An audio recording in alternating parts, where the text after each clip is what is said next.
आए हुए सबका हम एक और बार ग्रेस फेलोशिप में स्वागत करते हैं।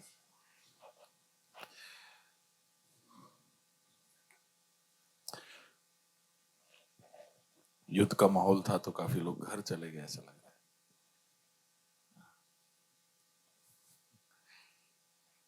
Praise the Lord. अगर आप पहली बार आए हैं, आज हमारे साथ है पहली बार, तो अपने हाथ को जरा बताएं, हम आपको देखना चाहेंगे। यहाँ पर परिवार हमारे साथ, और कोई? ओके, आप सबका हम स्वागत करते हैं। आइए तालियों के साथ इनका स्वागत करें। Welcome welcome. ब्लेसन, सोफिया, कांतिधाम से हमारे बीच सब परिवार, आपका स्वागत है एक और बार हमारे साथ।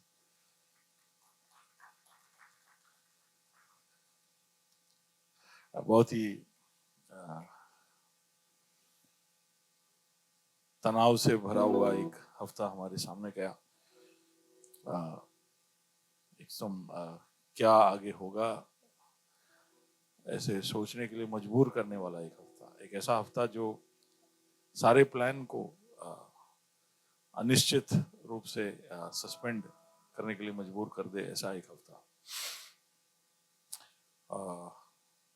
और ऐसा लग रहा था कि चीजें और बिगड़ेगी और थोड़ा सा विराम हुआ, ऐसा लग रहा है, ऐसा लग रहा है। हमें पता नहीं क्या होगा आगे, लेकिन जो भी हुआ, जैसे भी हुआ, जो भी इसका श्रेय ले, हम बहुत सारी बातें सुन रहे थे पिछले हफ्ते। यहाँ तक सुन लिया कि इस्लामाबाद अब हमारा हो गया है।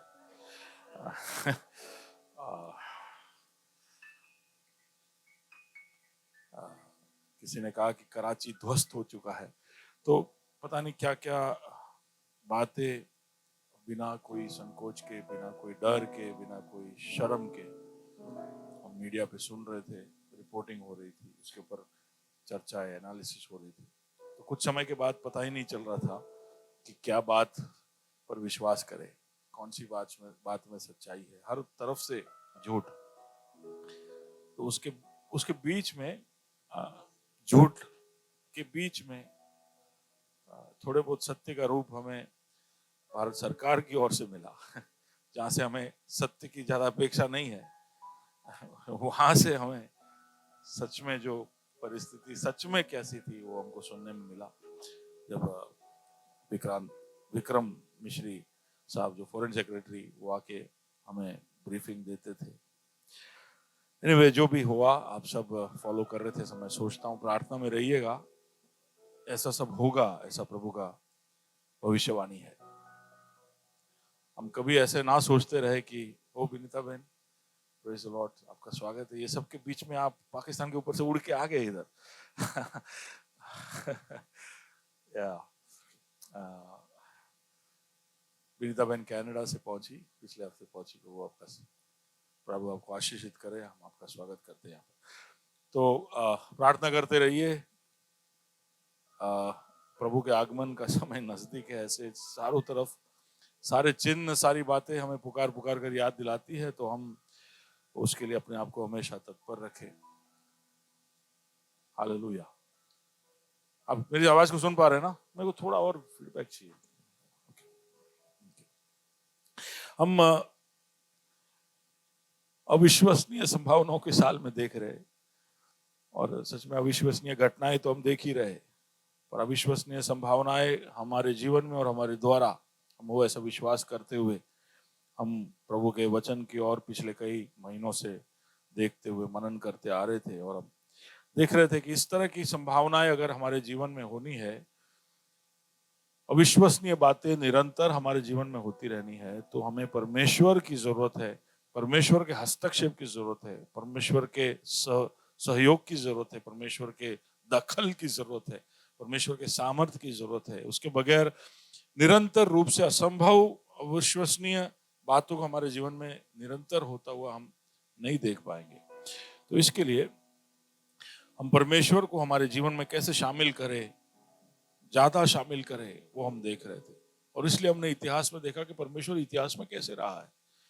और हमने जाना कि इंसान ने पाप किया, उसके बाद पहले 2000 साल तो परमेश्वर बिल्कुल सीन में गायब ही रहा।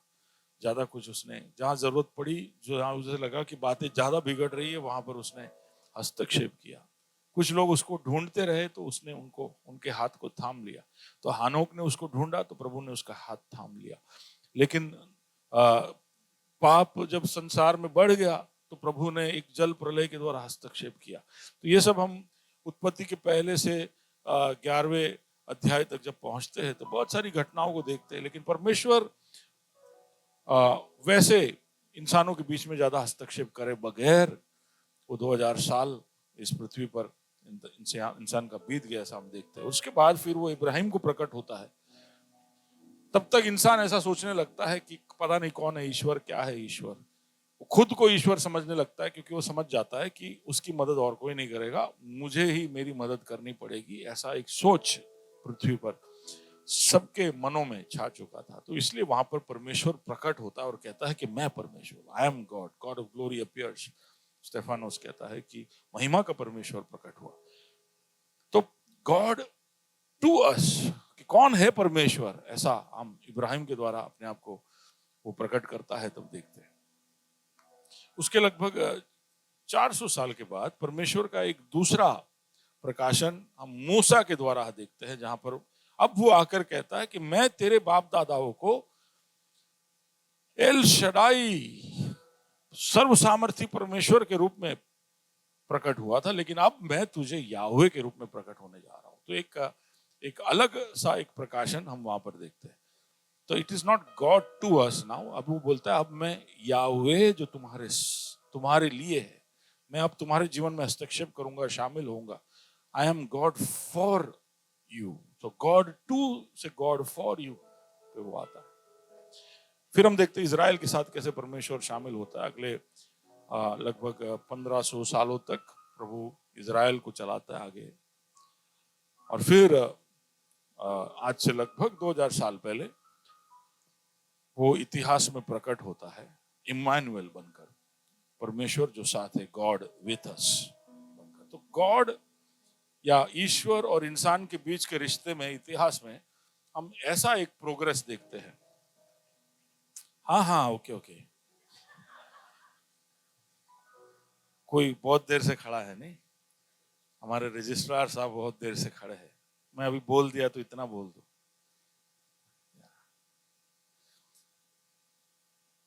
मैंने बाइबल डिक्लेरेशन नहीं किया तो क्रिस्टोफर को डाउट हुआ कि मैं बाइबल में से ही बोल रहा हूं ना, तो पहले इनको शपथ करवा लेते कि ये मेरा बाइबल है। ओके। तो परमेश्वर हमारे साथ है। तो God to us, God for us, God with us, ये इतिहास में हम देख रहे हैं। और फिर यीशु मसीह अपने स्वर्ग लौटने से पहले एक बात कहता है कि मैं जा रहा हूं, लेकिन ये अच्छा है कि मैं चला जाऊं, क्योंकि मैं जाऊंगा तो मैं किसी और को भेजूंगा, वो तुम्हारे साथ ही नहीं तुम्हारे अंदर रहेगा। तो गॉड इन अस, है ना? तो God to us, God for us, God with us, God in us. इसका मतलब है कि परमेश्वर बहुत ही गहराई से हमारे साथ रिश्ता जोड़ना ही नहीं, हमारे अंदर, हमारे जीवन के हर पहलू में वो शामिल होना चाहता है। ऐसा हमें ये बाइबल और उसके द्वारा दिखाए गए परमेश्वर के इतिहास से समझ में आता है। God wants to be a part of our lives, वो हमारे जिंदगी में शामिल होना चाहते हैं। और उस गॉड इन अस का जो अनुभव है, उसके लिए किसको उसने हमारे सामने रखा? पैराक्लिटोस या पवित्र आत्मा, उसके विषय में हम पिछले हफ्तों से देख रहे थे। तो आइए अब हम जेम्स भाई को बुलाते आगे, बाइबल डिक्लेरेशन कराते हैं, और फिर ताकि आप लोग को सबको तसल्ली हो कि मैं बाइबल में से ही बोलूं, we will just make the declaration. या अगर बाइबल लाए तो उठाए, तो हम ऐलान करने जा रहे हैं। ये सत्य वचन का डिक्लेरेशन करें। ये मेरा बाइबल है, ये प्रभु का प्रेरित वचन है, ये जीवित है, ये प्रबल है, ये चोखे धार से काटता है, ये गहराई तक छेदता है, मेरी ये भावनाओं को परखता है, ये मेरे विचारों को जांचता है, ये उपदेश के लिए, समझाने के लिए, सुधारने के लिए, शिक्षा के लिए लाभदायक है। ये मेरे वार का हथियार है, ये मेरे वचन का रहस्य है, ये मेरे पाँव के लिए दीपक है, ये मेरे राह के लिए उजियाला है। इसने दिखाया कि मैं क्या था, ये याद कराता है कि मैं क्या हूँ, यह बताता है कि मैं क्या बनूंगा। इसकी ताजगी के लिए तत्पर हूँ, इसके छुटकारे के लिए बेताब हूँ। मैं इसे सुनने के लिए तैयार हूँ। हमारा खुदावन हमेशा हमेशा हमेशा हमेशा महिमा पाए, फजल और इत्मीनान हम पाए। आमीन। Thank you. Thank you, James. Okay. So you've just done with that, so you can go to the next slide. तो पैराक्लिटोस या पवित्र आत्मा जब इतिहास में उतरा, पेंटिकोस्ट के दिन ये अनुभव कलीसिया को हुआ, और उसके बाद कैसे कलीसिया बदल गया पूर्ण रूप से, उसके भाव में, हाव भाव में, उसके हियाव में, उसके प्रभाव में कैसे वो बदला, ये सब हम पेंटिकोस्ट के बाद की कलीसिया को जब हम प्रेरित कृत्य में देखते हैं तो हम समझेंगे कि किस तरह से बदलाव आया। तो पवित्र आत्मा के आ जाने से या परमेश्वर उनके अंदर वास करने जब लगा, तो उनके प्रभाव में खासकर और दुनिया के साथ के उनके संपर्क या रिश्ते में एक बहुत बड़ा बदलाव दिखाई दिया। प्रभु ने उनको सशक्त किया, उनको सामर्थ दिया, और प्रभु ने उनका बड़ा उपयोग किया, ऐसा हम देखते हैं। तो that is the outworking of the holy spirit. और जब कलीसिया और दुनिया का जब संबंध को हम पढ़े, तो तब ये सामर्थ का बीच में होना बहुत जरूरी है, वो हम देख सकते हैं। लेकिन आज हम उसके और नहीं, जैसे पिछले हफ्ते भी हमने उसकी और ही नहीं, हमने दूसरी और पहलू को देखा कि पवित्र आत्मा को आने से दुनिया और कलीसिया के बीच का रिश्ता तो समझे, सामर्थ आया, लेकिन कलीसिया और ईश्वर के बीच के रिश्ते में उस पवित्र आत्मा के आने से क्या क्या किधर किधर फर्क पड़ा है या उसमें क्या असर हुआ है, वो हम देख रहे थे। पिछले हफ्ते में उसका एक पहलू देखा। तो पवित्र आत्मा जब हमारे जीवन में आता है तो क्या होता है? सबसे पहले किसी न किसी के सुसमाचार सुनाने के द्वारा या गवाही के द्वारा या कोई चमत्कार के द्वारा या किसी ने आपके साथ कोई तर्क किया हो, तब आप ईश्वर के बारे में पहली बार सुनते हो। तब तक आप आत्मिक रूप से मरे हुई अवस्था में हो और आप ईश्वर को जानते नहीं। आपने केवल उसके बारे में सुना है, लेकिन उसको आप पहचानते नहीं। लेकिन कोई ना कोई आपके पास कोई एक गवाही लेकर या कोई सुसमाचार लेकर आता है, और तब पहली बार आपका मुठभेड़ होता है ईश्वर की बातों के साथ। उस मुठभेड़ में शामिल है एक अदृश्य व्यक्ति जिसका नाम है पवित्र आत्मा। पवित्र आत्मा वो पहला तृत्व का पहला व्यक्तित्व है जिसके साथ हमारा संपर्क होता है, और वो हमें सबसे पहले इन बातों के द्वारा हमारे उस मरी हुई आत्मा को जीवित करने में शामिल होता है। हम जो आत्मिक रूप से मरे हुए हैं, हमें जीवित करने में वो काम करना शुरू करता है। And that's the most critical stage. उस समय अगर एक इंसान अपने आप को रोक दे, अपने हृदय को कठोर कर ले, तो पवित्र आत्मा अपने कार्य को नहीं कर सकता है। पवित्र आत्मा किसी के गवाही के द्वारा, किसी के कहानी के द्वारा, किसी के बातों के द्वारा, किसी के सुसमाचार के द्वारा आप तक पहुंचने की कोशिश करता है। और उस वक्त अगर एक इंसान उसको नकार दे कि नहीं सुनना है, तो वहीं पे बातें रुक सकती है। पवित्र आत्मा कोशिश करते रहेगा, लेकिन आपके अंदर कार्य शुरू नहीं होगा। तो यह है गॉड थ्रू समबडी या Holi spirit through somebody first approaches you. पहले किसी के द्वारा आपके पास वो पहुंचता है। और एक बार आपने उन बातों में रुचि दिखाई, आपने प्रतिक्रिया देना शुरू किया, आपने ऐसे दिखाया जैसे कि इन बातों से आपके ऊपर कुछ असर हो रहा है, आप सोचने पर मजबूर हो रहे हो, आपके जज्बातों में कुछ हो रहा है, आप कुछ इसके बारे में ज्यादा जानना चाहते हो, आप अपने आप को बदलना चाहते हो, तब पवित्र आत्मा आपके साथ विवाद करने लगता है। हम सोचते हैं कि पवित्र आत्मा या ईश्वर हमारे जीवन में जब आएगा तब हमें सहानुभूति दिखाएगा, हमें हिम्मत देगा, ये सब होगा, लेकिन उसके साथ साथ पवित्र आत्मा हमारे साथ विवाद करने लगेगा, हमारी आत्मा से विवाद करने लगता है। वो हमको पाप और धार्मिकता और न्याय के विषय में निरुत्तर करता है। ये हमने पिछले हफ्ते देखा। और किस तरह से हम जहां चाहते हैं कि वो हमें केवल सहलाए, बाहर से हिम्मत दे। जैसे कोई दोस्त को हम जब घर पे सहायता के लिए बुलाते हैं तो हम चाहते हैं कि वो केवल सहायता ही करे, उससे ज्यादा कुछ ना करे। लेकिन पवित्र आत्मा वहां तक सीमित नहीं होता है। वो केवल सहायता कर कर जाने के लिए नहीं, वो जब आपके घर में आपकी मदद करने आए, वो उस दोस्त के समान है जो मदद करने आता है और फिर आपके हर रूम में जाकर, हर कबाड़ खोलकर, हर जगह पर जाकर वो अपनी टिप्पणियां करता है। पवित्र आत्मा ऐसा है जो जिसको अगर आपने बुला लिया तो आपके जीवन के हर क्षेत्र में वो घुसेगा। आप हो मेरे साथ? ओके। तो ये हमने पिछले हफ्ते सुना था। तो वो हमें हमारे जीवन के हर पहलू में जाकर वो दखल अंदाजी करेगा और वो बताएगा हमें पाप के विषय में, धार्मिकता के विषय में, न्याय के विषय में। 3 विषयों में वो हमें निरुत्तर करना चाहता है। तो ऐसे विषयों को वो हमारे सामने लेकर आएगा। और क्यों? क्योंकि वो जानता है कि हमें अंदर से बदलाव लाने की जरूरत है। ठीक है, हम आगे जब हम देखेंगे थोड़ा और समझ जाएंगे कि पवित्र आत्मा ऐसा क्यों करता है। So we will go to the next stage, that is in us. या नेक्स्ट प्लीज।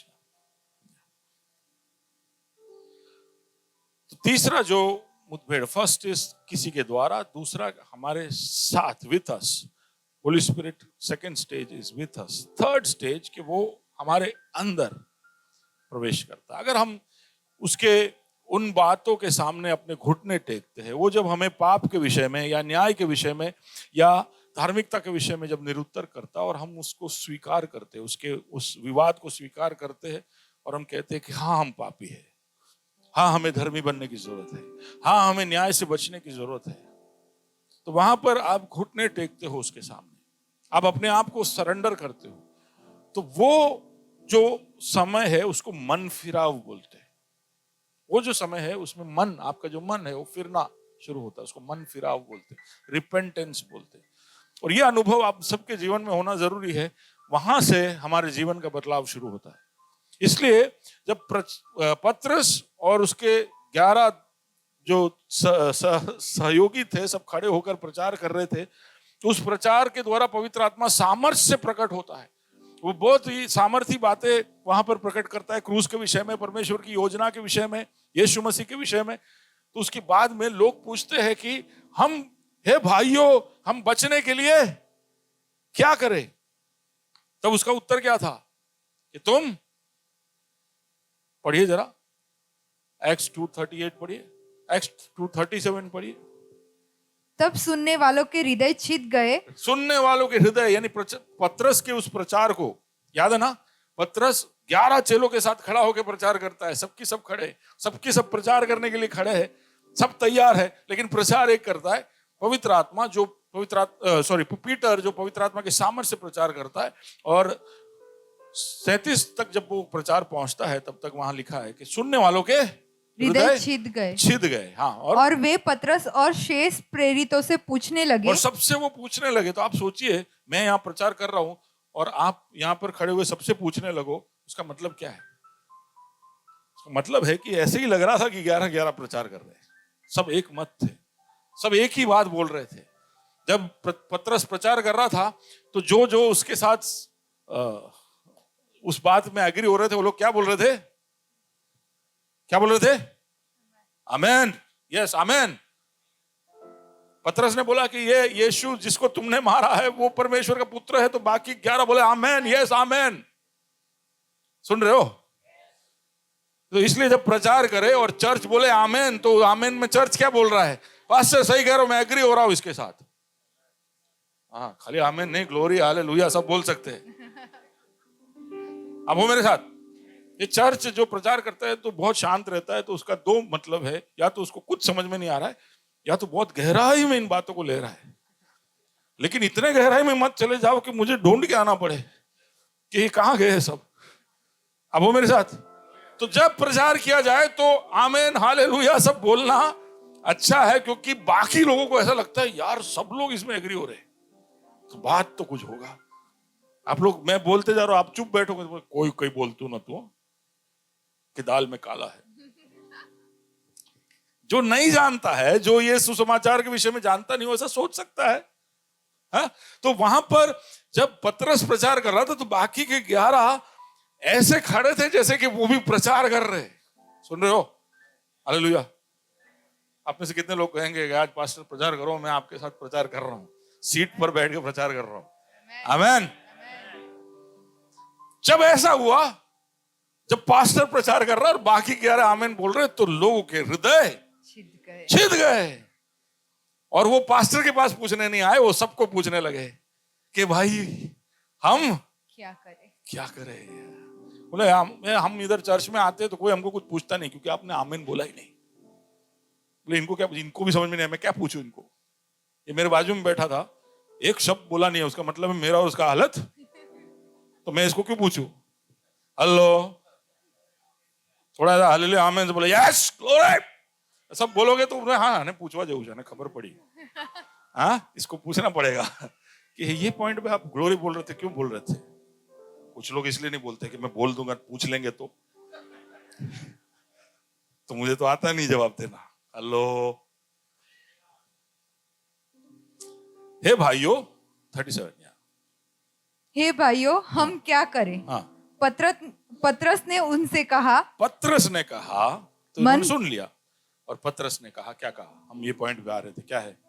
मन फिराओ, मन फिराओ, मन फिराओ, मन फिराओ, जोर से बोले मन फिराओ, मन फिराओ। तो इसमें ग्रीक में वहां पर जो शब्द है मेटानोइया, मैं हमेशा बपतिस्मा क्लास लेता हूं तो उसको थोड़ा और बारीकी से समझाता हूं।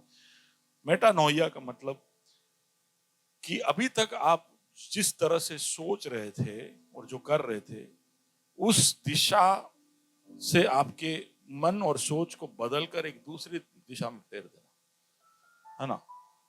दूसरे एक दिशा। मेटानोइया का मतलब हिंदी में वो थोड़ा और अच्छी तरह समझ में आता है, मन को फिराना, मन को फिराना, दूसरी दिशा में परमेश्वर की ओर फिराना।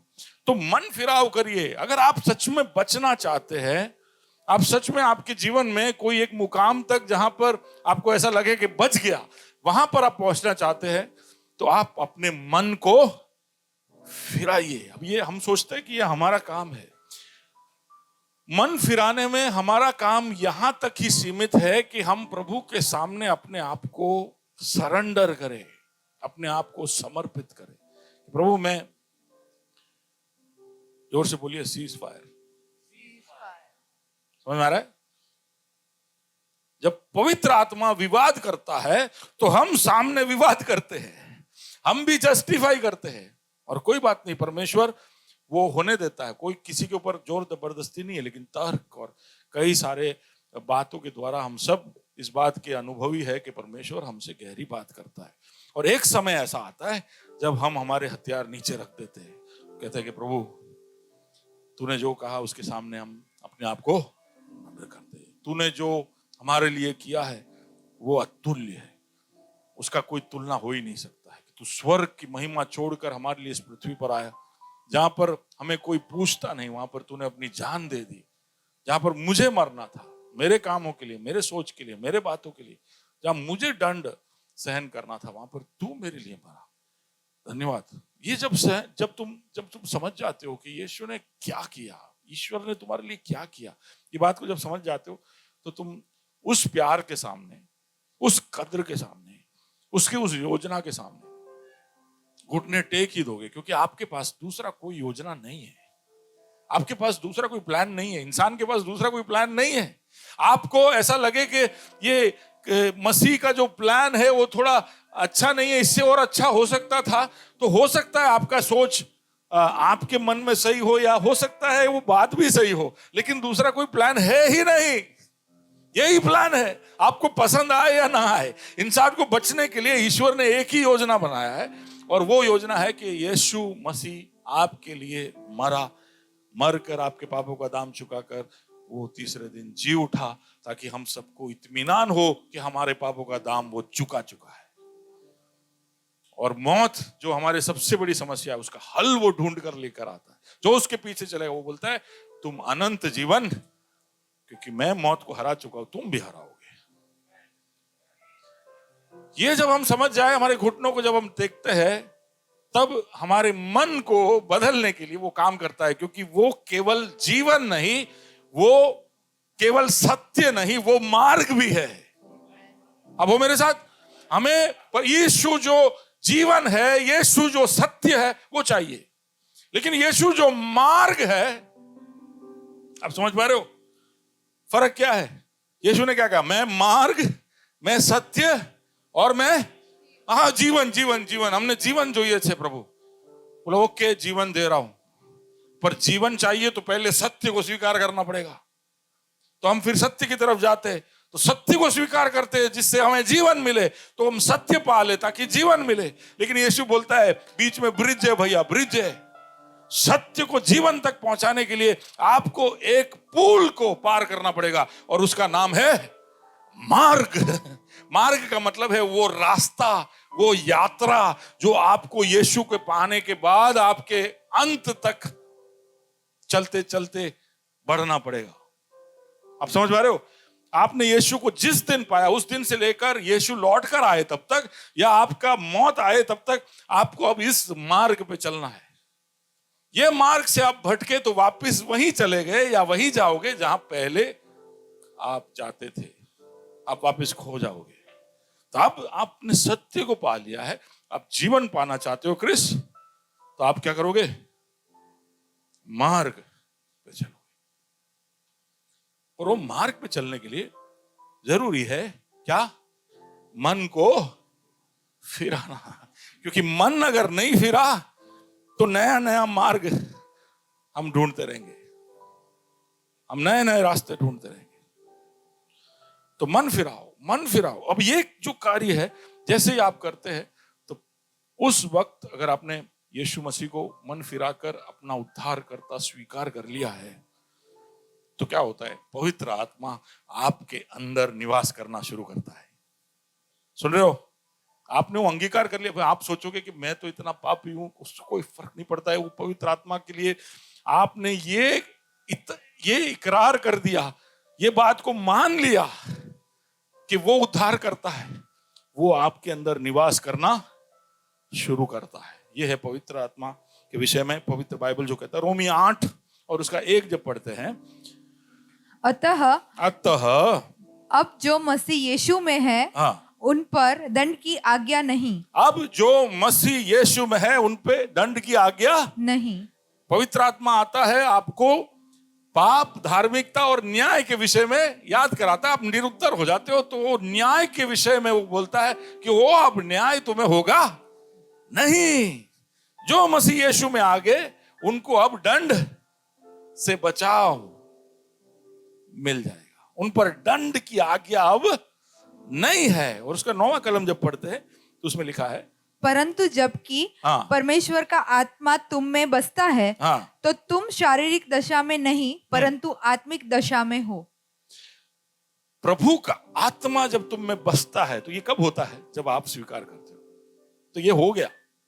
आप सोचोगे कि मुझे कोई करंट नहीं लगा, या मुझे ऐसा कुछ एहसास नहीं हुआ कि आत्मा मेरे अंदर आया, ऐसा कुछ लगा नहीं, तो वो आपको शायद पता भी ना चले। यीशु ने कहा कि हवा कहाँ से आता है, कहाँ जाता है, कुछ पता नहीं चलता। उसी तरह है आत्मा का काम भी। वो आपके अंदर जब काम शुरू करेगा तो आपको तुरंत कोई ऐसा एहसास नहीं होगा कि आत्मा मेरे अंदर आ गया है, लेकिन धीरे धीरे पता चलने लगेगा। क्योंकि क्या? आपका सोच बदलने लगेगा, आपके स्वभाव में चेंज आने लगेगा, आप पाप की तरफ घृणा करने लगोगे, आपके बोली में, आपके निर्णयों में, आपके प्राथमिकताओं में, सारे जगहों पर धीरे धीरे धीरे धीरे बदलाव शुरू हो जाएगा। आपको और थोड़े समय में आपको पता चलने लगेगा कुछ हो गया है। लेकिन वहां पर पौलुस ये याद दिलाता है कि वो अगर तुम में रहता है तो क्या होगा? वापस तुम शरीर के अनुसार शारीरिक दशा में नहीं, तुम शारीरिक दशा में नहीं हो। उसका मतलब है कि तुम्हारा मन फिराव हो चुका है। शारीरिक दशा से यहां पर मतलब है कि तुम शारीरिक दशा में वो है जो शरीर के अनुसार निर्णय लेते हैं, जो बिल्कुल सांसारिक है, बिल्कुल प्रैक्टिकल है। यानी जैसे संसार के लोग निर्णय लेते हैं कि कैसे तुम्हें अपने आप को बचाए रखना है इस संसार के अंदर। तो शरीर जिस तरह से, या शरीर के साथ जुड़ी हुई या शारीरिक बातें, या इस भौतिक जगत में जो जरूरत है, उस तरह से आप जब निर्णय लेते हो तब आप शरीर की दशा में हो। You are in the realm of the flesh, है ना? शारीरिक संसार या शारीरिक जीवन के अंदर आप सीमित हो। तो हम जब जब प्रभु को नहीं जानते थे तो हम निर्णय, जैसे ये शरीर भूख लगा तो ये किया, शरीर में कुछ या सोच, मन में, दिल मन शरीर सब साथ में काम करता है, तो हमें जो जो लगा ऐसा हम करते गए। ठीक है, तो वो है शारीरिक दशा में जीना। लेकिन अगर आत्मा तुम्हारे अंदर आ जाए तो अब आप शारीरिक दशा में नहीं हो, अब शरीर आपके कंट्रोल में नहीं है। आप हो मेरे साथ? शरीर आपके कंट्रोल में नहीं है, अब आप आत्मा के कंट्रोल में हो। पौलुस ऐसा कह रहा है। कंट्रोल चेंज होता है, सोर्स चेंज होता है, आपके अंदर का वायरिंग चेंज हो रहा है। पहले आप उत्तर गुजरात विद्युत कॉर्पोरेशन में थे, अभी आप टोरेंट में आ गए, ऐसा फर्क है। हाँ है ना, उत्तर जैसे कुछ यूजीवीसीएल में थे, अभी आप टोरेंट में आ गए, ऐसा सोर्स का चेंज हो गया, वायरिंग चेंज हो गया। पहले आप शरीर के अभिलाषाओं के अनुसार अपनी जिंदगी जीते थे, अब आप आत्मा में हो। अब आपको पता चलेगा, आप क्योंकि कंट्रोल चेंज हो गया, अभी कमांड और कहीं से आ रहा है। दूसरा कोई है जो अब आपके शरीर का नियंत्रण या आपके जीवन का नियंत्रण ले चुका है। अब ये हो रहा है, ऐसा पौलुस कहता है, ये होगा। पर उसके अंदर का जो मूल बात यह है कि ये होने के लिए आपको सरेंडर करना पड़ेगा। पवित्र आत्मा आकर ऐसे आके कंट्रोल नहीं लेगा। हम कहते हैं ना कि हाँ अभी हो जा, पवित्र आत्मा आ, तू कर मुझ पर कब्जा, ये सब हम गा लेते, पर हम उसको निमंत्रण दे रहे कि तू आकर मुझ पर कब्जा ले। लेकिन वो सामने से आके आप पर कब्जा कभी नहीं लेगा। तो इसलिए आपको आपका जीवन और जीवन का हर पहलू सरेंडर करना पड़ेगा। आपके जीवन के हर पहलू में वो आना चाहता है, लेकिन आप जब तक सरेंडर नहीं करोगे तब तक वो कंट्रोल नहीं लेगा। तो पवित्र आत्मा वो दोस्त है, सुनिए, वो दोस्त है जो आपके घर में आता है और आपके हर कबाड़ को खोलता है, हर इलाके में जाता है और आपको रिपोर्ट देता है। तो मैंने अभी मेरा गाड़ी बेचा, सब बोलिए hallelujah, praise the Lord, thank you, है ना पास्टर। मैं वो गाड़ी बेचने में थोड़ा तकलीफ बहुत हो रहा था, मुझे बिक नहीं रहा था, मुझे भी अंदर अंदर से दर्द हो रहा था, मैं कैसे बेचूं। फिर मुझे उसके लिए कोई ऐसा एकदम कबाड़ी जैसा भाव दे के गया, बोले इतना ही मिलेगा इसके लिए। मेरे को बहुत दर्द हुआ, बोले इतने प्यार से मैंने गाड़ी को चलाया, इसमें इतने पैसे डाले और ये ऐसे बस एकदम कोई उसका इतना भी स्टैंडर्ड नहीं है, भाव इतना खराब दे रहा है कोई। तो मैंने बोला छोड़ दे, मेरे घर पे मैं उसको कवर डाल के बिठा के रखूंगा, मैं बेचूंगा नहीं, इतने कम भाव में तो नहीं बेचूंगा। बस मैं देखने के लिए रख दिया वहां पर। फिर मुझे एक सोच आया कि चलो हम उनको ट्राई करते हैं, ऑनलाइन हमेशा ये एडवर्टाइजमेंट आते रहता है तो इनको बुलाते जरा। तो वो आए, फ्री इवैल्यूएशन के लिए आए और क्या बाप रे, वो 1.5 घंटा वो गाड़ी के ऊपर नीचे आगे पीछे साइड में खोल के नीचे ऐसा सब उसने पूरा जिम्नास्टिक्स किया उसने 1.5 घंटा। मैं बोला गाड़ी में इतना सब क्या देखने का है, मैं तो खाली ऐसे ऐसे देखता था, चालू करके निकल जाता था।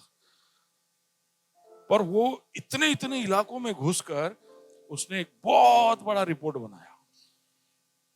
बोले आपके गाड़ी में कहाँ किधर क्या क्या तकलीफ है, और रिपोर्ट उसने दिखाया मुझे कि देखो आपका गाड़ी ऐसा। बोले इतना खराब हालत है।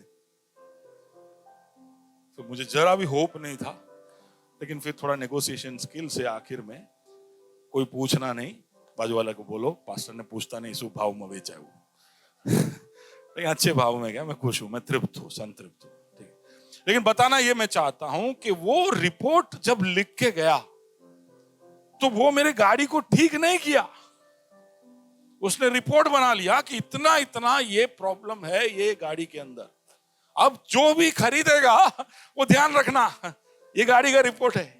अगर ये गाड़ी आपके हाथ में आएगा तो आपको क्या क्या करना है ये लिख के दे रहे, समझ रहे हो। तो पवित्र आत्मा जब आपके जीवन में पहली बार आता है, वो आप जहां नहीं चाहते हो वहां सब जाएगा और वो एक रिपोर्ट बनाएगा और आपको दिखाएगा कि देख भाई तेरी हालत ये है। उसके सामने हम घुटने टेकते, उस रिपोर्ट के सामने हम घुटने टेकते। फिर हम सोचते हैं कि यार अब क्या करें, तो पवित्र आत्मा बोलता है मैं ये ठीक करके दे सकता हूं, लेकिन उसके लिए मुझे इजाजत चाहिए। तुम्हारे जीवन के हर पहलू में मैं प्रवेश कर कर तुम्हारे हर एरिया को मैं ठीक कर सकता हूं। उसके लिए मुझे यू नीड टू सरेंडर।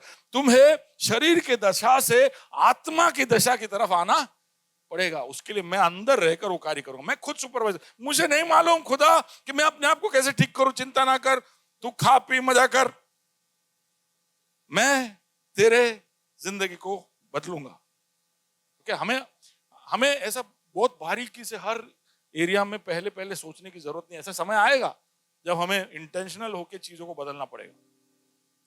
लेकिन शुरुआत के दिनों में, जैसे बच्चों को हम जब छोटे होते हैं, 2-3 साल के होते हैं, तब तक बच्चों को सोचना पड़ता है कि खावन टाइम थे क्यों, या अवे सूत हसे आगर, ऐसा कुछ नहीं, माँ बाप सोच लेते हैं। ठीक उसी तरह पवित्र आत्मा की हमारे आत्मिक जीवन के शुरुआत के समयों में हमारे लिए देखभाल कर लेता है। फिर एक समय आता है, फिर हम ऐसे बैठे रहेंगे कि क्या से पवित्र आत्मा, तू नहीं चलेगा, तो छोटी मार के खड़ा करेगा। वो समय आएगा, लेकिन शुरुआत के दिनों में वो हमें अपने आप ही बदलना शुरू करता है। Okay, the spirit lives inside of us. और हम पढ़ते हैं कि इसके विषय में बाइबल क्या कहता है। पवित्र आत्मा अगर हमारे अंदर रहने लगा तो उसके विषय में 1 कोरिन्थी 3:16 क्या शशांक जी जरा पढ़ेंगे आप। क्या तुम नहीं जानते कि तुम परमेश्वर का मंदिर हो और परमेश्वर का आत्मा तुम में वास करता है। क्या तुम नहीं जानते? तो जो विश्वास करते हैं, यीशु मसीह को स्वीकार कर चुके हैं, उनसे ये बात हो रही है। अब जो यीशु को नहीं स्वीकारते उनके लिए नहीं है। जो यीशु को स्वीकार चुके हैं, जो मन फिराव कर चुके हैं, अपने आप को सरेंडर कर चुके हैं, अपने घुटने टेक चुके प्रभु के सामने, उनके लिए हो रहा है। क्या तुम नहीं जानते कि तुम पवित्र आत्मा के मंदिर हो। You are the temple of God, you are the temple of the holy spirit. उसका 6 और उसका 19-20 भी जरा पढ़िए। क्या तुम नहीं जानते कि तुम्हारी देह पवित्र आत्मा का मंदिर है। तो ये क्यों ऐसा पूछते हैं? क्यों कोई भी ऐसा क्यों पूछता है? क्या तुम नहीं जानते? ऐसा कब कोई आपसे बात करता है? क्या तुम्हें नहीं पता? उसका मतलब है कि ऐसा लग रहा है कि इसको नहीं पता है। सुन रहे हो? चर्च आपसे बात कर रहा हूं। ऐसा कभी कभी लगता है कि इनको नहीं पता है, तब सेंटेंस ऐसे शुरू होता है, क्या तुम्हें नहीं पता? क्या तुम्हें नहीं पता संडे? क्या तुम्हें नहीं पता कि वेकेशन? क्या तुम्हें नहीं पता कि युद्ध विराम हो गया? तो जब पता नहीं हो तो वैसा पूछते। पौलुस कुरिन्थियों के कलीसिया को पूछते, क्या तुम्हें नहीं पता कि तुम क्या हो? क्योंकि हमारे करतूत ऐसे है कि हमको देख के ऐसा लगता ही नहीं है कि हमें पता है कि हमारे अंदर पवित्र आत्मा रहता हो। समझ रहे हो? क्या तुम्हें नहीं पता? फिर पढ़िए जरा। जो तुम में बसा हुआ है और तुम्हें परमेश्वर की ओर से मिला है और तुम अपने नहीं हो, क्योंकि दाम देकर मोल लिए गए हो, इसीलिए अपनी देह के द्वारा परमेश्वर की महिमा करो। ओके, तो यहां पर मैं समझाता हूं इन दोनों कलमों को। वहां पर लिखा है कि क्या तुम नहीं जानते कि तुम पवित्र आत्मा के क्या हो? मंदिर हो। और मैं सोच रहा था कि पवित्र आत्मा अगर हमारे अंदर आया तो ऐसा क्यों कि हम मंदिर बन जाते, हम पैलेस क्यों नहीं बन रहे? वो तो राजाओं का राजा है और उसके जैसा ही है, एलोस है, ये एलोस पैराक्लीटोस है। तो अगर वो मुझ में रहने लगा तो वो क्या होना चाहिए? मैं क्या हो जाना चाहिए? जया। अगर राजाओं का राजा मुझ में रहता है तो मैं क्या हो गया? नहीं, मंदिर नहीं हो, मैं महल बन गया। अगर प्रभुओं का प्रभु मुझ में रहता है तो मैं ढूंढ रहा था इंग्लिश में, अगर लोगों का खिताब चेंज हो जाता है तो घर का नाम चेंज होता है क्या? तो अगर घर में रहने वाला राजा है तो वो महल है, लेकिन घर में रहने वाला प्रभु है तो इंग्लिश में उसको कैसल बोलते हैं, मैनोर बोलते हैं। ठीक है, तो ही स्टेज इन ए मैनोर। हम लोग सब नाम लगा देते हैं, अब्राहम मैनोर, मैथ्यू कैसल, ये सब लगा हम, लेकिन अंदर लॉर्ड और किंग नहीं होते। अब्राहम, सॉरी, मैंने ऐसे ही नाम रैंडमली लिया। ठीक है, तो हम नाम तो लगा देते लेकिन उसके पीछे का आइडिया क्या है हमें पता नहीं। तो अगर आप राजा हो तो महल है, अगर आप प्रभु हो तो कैसल या मैनर है, अगर आप एक पुरोहित हो तो पार्सोनेज है, पार्सोनेज। अगर आप एक मॉन्क या मॉन्क को क्या बोलेंगे, साधु हो तो मोनेस्ट्री है। तो अंदर कौन रहता है वो डिसाइड करता है कि वो भवन का नाम क्या है। ठीक है, अगर आप एक सिपाही हो तो उसको बैरक बोलते हैं। अगर आप एक अतिथि हो तो वो होटल है या इन है या लॉज है। अगर आप थोड़े समय के लिए रहते हो तो वो एक तंबू है। अभी आप डिसाइड करो आप क्या हो। क्या हो आप? विजय, आप क्या हो? विजय यादव क्या हो? तंबू हो, पार्सनेज हो, गुरु आप क्या हो? क्या बनना चाहोगे? आपको अगर प्रभु ऑप्शन दे, समीर હું તમને ઓપ્શન આપું છું, આ બધામાંથી તમે શું બનવા માંગશો? है पुत्र बराबर है, घर भवन का नाम। निखिल आर्किटेक्ट से पूछते, which of those would like to be a palace, manor, parsonage, monastery, barrack, palace? Krishna, अब देखो अभी कोई बोला है तो सबको हिम्मत आएगा। शिजू वो एकदम डिप्लोमेटिक, एकदम रिलीजियसली करेक्ट ही रहेगा। मैं मंदिर ही बनूंगा, मैं मंदिर ही बनूंगा। नीचे बीवी बोले पैलेस बोल, पैलेस बोल। सुधीर पैलेस क्यों नहीं? क्योंकि मुझ में रह रहा है। वो कौन है? राजा है। Why not? प्रभु तू मुझे ऐसा कर, now that the God of the universe lives inside of you, तुम प्रभु के पैलेस हो बोल सकते। लेकिन प्रभु ने ऐसा नहीं बोला। प्रभु ने बोला तुम क्या हो? तुम क्या नहीं जानते कि तुम प्रभु के मंदिर हो, मंदिर हो। क्योंकि ऐसा क्यों बाइबल कहता है? वो इसलिए कि हम सबसे पहली बात जो हम याद रखें कि हमारे अंदर कौन आया है। हम ये याद ना रखें कि मुझ में राजा रहता है, मुझ में प्रभु रहता है, मुझ में सृष्टि करता रहता है। ये सब है, लेकिन प्रभु चाहता है कि तुम ये बात को याद रखो कि तुम में ईश्वर रहता है। सुन रहे हो? तुम में ईश्वर, God lives inside of you. मैं ये सब हूं, राजा भी हूं, मैं सृष्टिकर्ता भी हूं, मैं प्रभु भी हूं, सब है। लेकिन जब मैं तुम में रहता हूं तो मैं चाहता हूं कि तुम याद रखो कि तुम में कौन रहता है। कौन रहता है? मुझ में ईश्वर रहता है। कौन रहता है? ईश्वर रहता है। इसलिए अब उसको मंदिर ही नाम से मैं बुलाऊं। इसको महल जैसा मैं ना रखूं, इसको मंदिर जैसा रखूं। बिकॉज गॉड कोई साधारण व्यक्ति नहीं है, ईश्वर मुझ में रहता है। और ऐसा कहकर वो, जैसे एक मंदिर होता है तो यूजुअली उसमें एक ही देवता होता है। जैसे मंदिर में बहुत सारे देवता होंगे तो वो सब देवता होंगे, वो एसोसिएट होंगे, पर वो मंदिर एक ही देवता का होता है। ऐसे ही होता है ना? कैसे एक मंदिर में बहुत देवता होते हैं? हैं? बोलिए ना, कोई हेल्प करिए ना। हाँ, मेन, वहां का मेन देवता एक ही होता है, बाकी सब साइड में उसके साथ खड़े होते। सुन रहे हो? तो मंदिर का मतलब है कि वो एक देव के लिए प्रतिष्ठित है, उधर का मेन एक देव है। ये आम इंसान भी समझता है।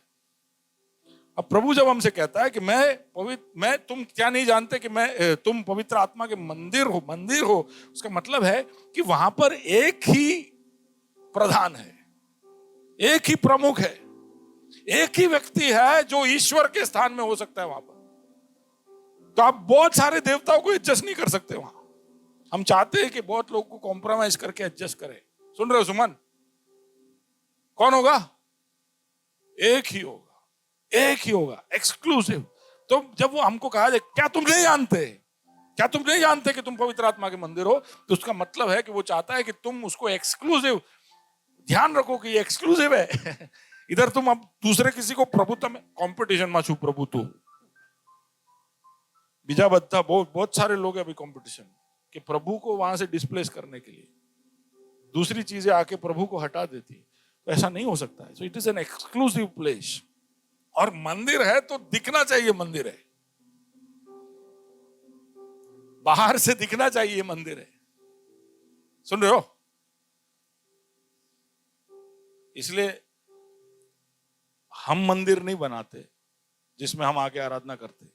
हम तो ऑडिटोरियम में भी आराधना कर सकते। क्यों? क्यों?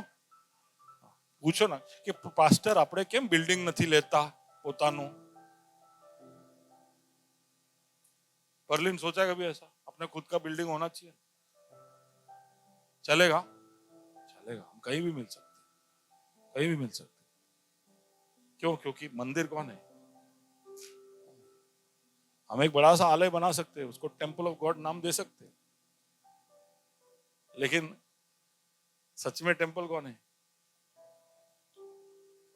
That we should not forget. और हम भूलेंगे, इसलिए तो पवित्र आत्मा कहता है कि क्या तुम नहीं जानते? This is the first thing we will forget कि we are the temple of God. Okay, तो ये एक्सक्लूसिव है और ये दिखना चाहिए कि ये मंदिर है, दुनिया को दिखना चाहिए कि ये मंदिर है। तो आपको कैसे पता चलता है कि ये मंदिर है या गुरुद्वारा है या मस्जिद है? कैसे पता चलता है? एक तो कलर से पता चलता है, झंडे से पता चलता है, फिर हाँ साइन सिंबल से पता चलता है, फिर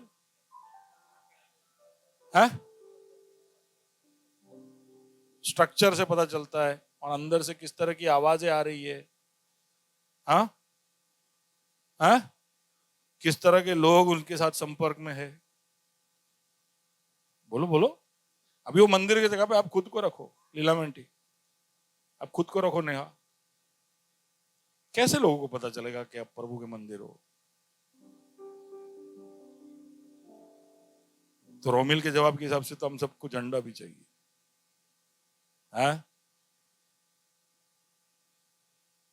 सोचो कि कैसे हो सकता है कि मंदिर है ऐसा पता चले।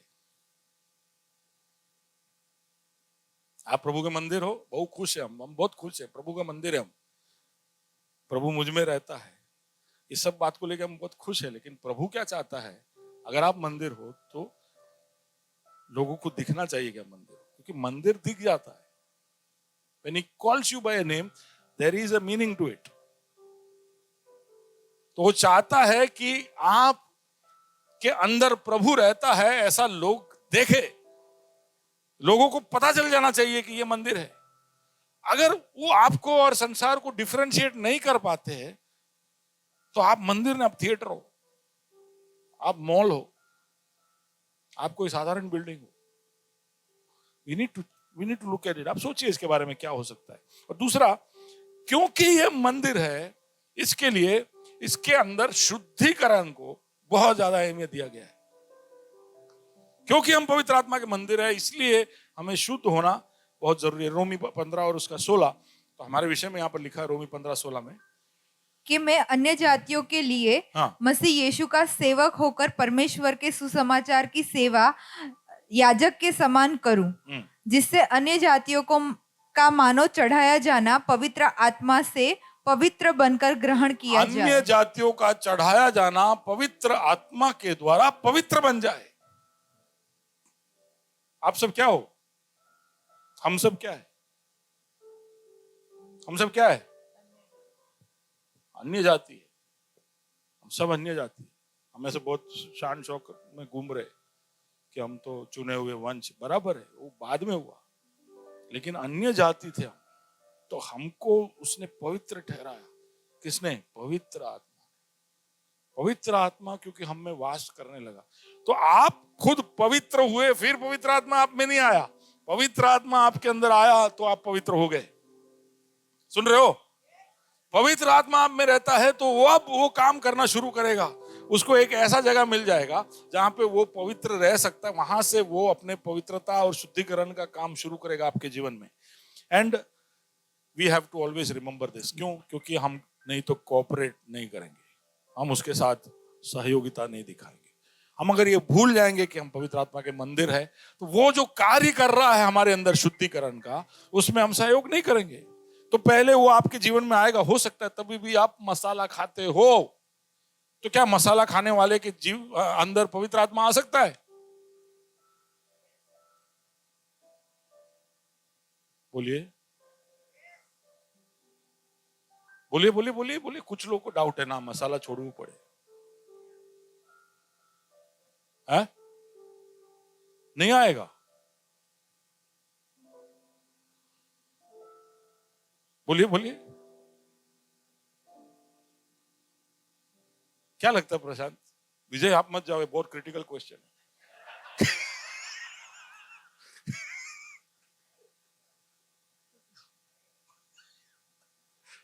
मैं बोला आपको क्वेश्चन अच्छा नहीं लगा।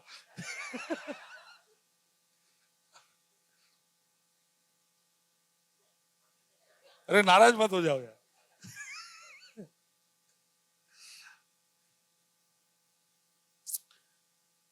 आप ऐसा मत सोचिए कि आपके कुछ करने से आप क्वालिफाई होते हो कि पवित्र आत्मा आपके अंदर आए।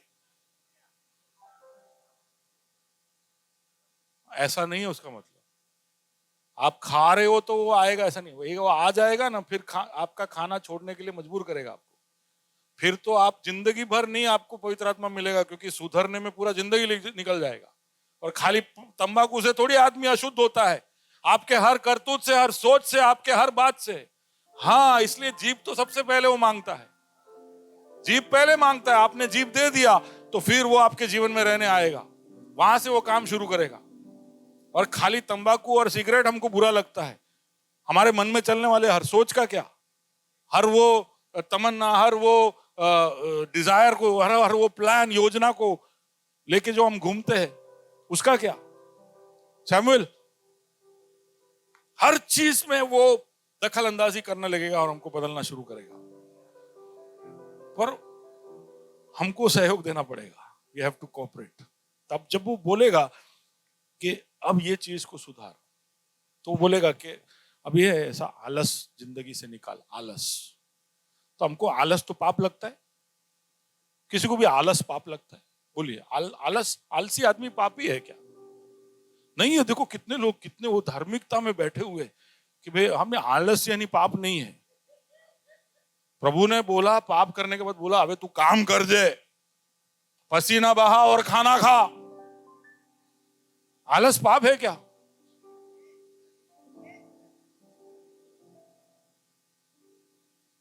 सब डिवाइडेड है। दीपा, आलस पाप है क्या?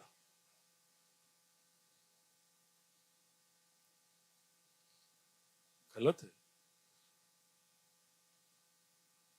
जरूरत से ज्यादा खाना खाना पाप है क्या? ये सबको मालूम, चलो अच्छी बात है। और खास करके विश्वासी गुट को ये पता होना बहुत जरूरी है, क्योंकि उनके लाइफ में यही एक एंटरटेनमेंट है, खाना। ज्यादा खाना खाओ तो वो भी पाप है। ग्लटनी इज अ सिन। तो ऐसे आप बारीकी से जब देखोगे तो पवित्र आत्मा, फिर आप जब एक प्लेट खा के दूसरी बार जब जाओगे तो अंदर से आवाज आएगा, बहुत हो गया मोटो, ज्यादा मत ले। पवित्र आत्मा ऐसा भी बोलेगा? आपको लगता है पवित्र आत्मा नहीं बोलेगा? बोलता, वो हर गलत काम पे ऐसा सुई मारेगा। कभी कभी हम सफेद झूठ बोलते, सुना है सफेद झूठ? सुना है कभी किसी ने सुना है सफेद झूठ? ऐसा झूठ जिससे किसी का कोई नुकसान ना हो, कि सफेद झूठ। આજે કેટલા વાગે ઉઠેલા સાહેબ? 8 ઉઠી ગયેલા અમે। अभी कितने बजे उठ से क्या फर्क, हमें पहुंची गया नहीं गया, તમે એમાં खुश रहो ना साहब। ऐसा कुछ भी हो सकता है, सफेद झूठ कुछ भी हो सकता है। आप सब जानते हो, आप हंस रहे हो, उसका मतलब है आपको पता है। तो पवित्र आत्मा वहां पे पेन मारेगा, ऐसा नहीं बोलते वो मेरे साथ। तो पवित्र आत्मा अंदर आकर पता नहीं कौन से क्षेत्र में आपको बदलना शुरू करेगा। क्यों? क्योंकि वो आपका शुद्धिकरण चाहता है। बहुत ही हाई स्टैंडर्ड में वो हमको देखता है। क्यों ऐसा कहता है? वो कह रहा है कि देखो ऐसे तुमको कॉपरेट करना पड़ेगा। पवित्र आत्मा जब तुम्हें किसी बात को लेकर दोष में लेके आए तो तुम्हें कॉपरेट करना पड़ेगा, तुम्हें सहकार देना पड़ेगा। क्यों? क्योंकि अब तुम खुद के नहीं हो। तुमने जब घुटने टेके, मन फिराव किया, घुटने टेके तुमने मुझे बुलाया, तो तुमने ये स्वीकार किया कि तुम शरीर की दशा में नहीं, आत्मा की दशा में चलोगे। कंट्रोल तुमने छोड़ दिया, तुमने कंट्रोल मुझे दे दिया है। तो अब मैं बोल रहा हूं तो तुम वो करो। तुम्हें बहुत ही पवित्र और मूल्यवान लहू से खरीद कर तुम्हारा उद्धार किया। अब तुम खुद के नहीं हो, तुम्हें खरीदा गया। वही लिखा है ना 6:19-20 में, 1 Corinthians 6:19-20। या पढ़ा तो था अभी। क्योंकि दाम देकर मोल लिए गए हो, हाँ, इसीलिए अपनी देह के द्वारा परमेश्वर की महिमा करो। दाम देके मोल लिए गए हो, दाम देकर मोल लिए गए हो, आप अब उसके हो। You are his. और इसलिए पौलुस फिर कहता है एफएसी 1 और उसके 13 में, और उसी से तुम पर भी जब तुमने सत्य का वचन सुना, जो तुम्हारे उद्धार का सुसमाचार है, और जिस पर तुमने विश्वास किया, प्रतिज्ञा किए हुए पवित्र आत्मा की छाप लगी है। पवित्र आत्मा की छाप। सुनिए वापस सारे वर्ष को ध्यान सुने। अभी तक जो मैं बोलते आ रहा हूं वो सब वहां पे लिखा है। क्या लिखा है? वापस पढ़िए। और उसी में तुम पर भी जब तुमने सत्य का वचन सुना, तुमने सत्य का वचन जब सुना, तुम्हारे उद्धार का सुसमाचार है, जो तुम्हारे उद्धार का सुसमाचार है। तो सत्य, हमें जीवन चाहिए था, उद्धार, सत्य, उद्धार, बीच में क्या है? मार्ग है, भूलना नहीं। तो अब सत्य तुम्हें मिला, उद्धार के लिए मिला, फिर क्या हुआ? और जिस पर तुमने विश्वास किया, तुमने अब विश्वास किया है। हाँ, प्रतिज्ञा किए हुए तो पवित्र तुमने विश्वास किया का मतलब है कि अभी तुमने सरेंडर कर दिया, तुमने सौंप दिया।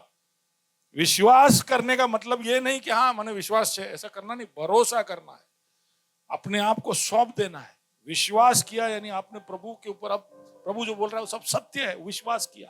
प्रभु बोल रहा है मैं उद्धार करता, तमें इच्छो, आप ही लो, आप ही चलाओ। तो आपने विश्वास किया और प्रतिज्ञा किए हुए पवित्र आत्मा की छाप लगी, उसका सील आपके ऊपर लग गया। पवित्र आत्मा क्या है? जोर से बोलिए। सील लगाते हैं ना कंपनी वाले, लोगो लगाते हैं, ऐसे हमारे ऊपर पवित्र आत्मा क्या है? सील है। कोई बोलते नहीं चाहिए पवित्र आत्मा, तो नहीं चलेगा, सील लगेगा। आप प्रभु के राज्य में प्रवेश हुए तो बीरू बहन आप पे क्या लगेगा? सील लगेगा, छाप लगेगा।